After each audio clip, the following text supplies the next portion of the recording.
বাংলাদেশ পারলো এই ক্রেজ তৈরি করতে, টালিগঞ্জ পারেনি, টালিগঞ্জের ব্যর্থতা। সিনেমাটোগ্রাফি আর কালার গ্রেডিং চূড়ান্ত। আর অভিনয় কার সবচেয়ে ভালো?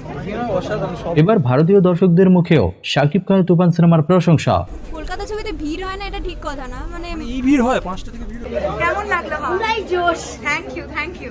ভারতের কলকাতায় রিলিজ পেয়েছে শাকিব খানের তুফান সিনেমা। আর এই সিনেমা দেখে ভারতীয় বাংলাভাষী দর্শকরা কি বলছেন চলুন ছোট এই ভিডিওর মাধ্যমে বিস্তারিত জেনে আসা যাক। ওনার অভিনয় তো খুবই ভালো, আর চঞ্চল চৌধুরীর তো কিছু বলার নেই, মানে মনের মানুষের পরে আপনার দেশ পেরিয়ে দেশের বাইরে রাজত্ব শুরু করেছে তুফান সিনেমা। আর সম্প্রতি সময় এসে 5 তারিখে ভারতে রিলিজ দেওয়া হয়েছে শাকিব খানের তুফান সিনেমা।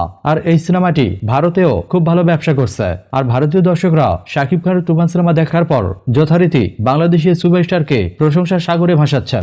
ভালো, এক কথায় অনবদ্য এবং প্রত্যেকের অভিনয় আলাদা করে কিছু বলবো না, সবার ভীষণ ভালো। ভারতের বিভিন্ন সিনেমা হলে শাকিব খানের তুফান সিনেমা দেখার পর এই সিনেমা সম্পর্কে সাধারণ দর্শকরা নেতিবাচক মন্তব্য করছেন।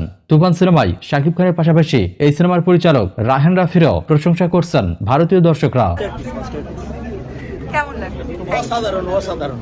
আবার দেখুন, রায়হান রাফির জাদুকরি তৈরিতে শাকিব খানের তুফান সিনেমা মুগ্ধকর হয়েছে। আর এই প্রথম সুপারস্টার শাকিব খানকে সঠিকভাবে ব্যবহার করতে পেরেছেন রায়হান রাফি, যার কারণে ভারতীয় দর্শকরা সুপারস্টার শাকিব খানের পাশাপাশি পরিচালক রায়হান রাফিরও ভূয়সী প্রশংসা করছেন। তবে এর আগে শাকিব খানের আর কোনো সিনেমা ভারতের বুকে এতটা প্রশংসা কুড়াতে পারেনি। কেমন লাগলো? তুফান সিনেমা দেখে দর্শকদের এমন প্রতিক্রিয়া এটাই বলে দিচ্ছে যে বাংলাদেশের পর ভারতেও গণজাগরণ তৈরি করতে যাচ্ছে তুফান সিনেমা। আর অভিনয় কার সবচেয়ে ভালো? অসাধারণ সবারই।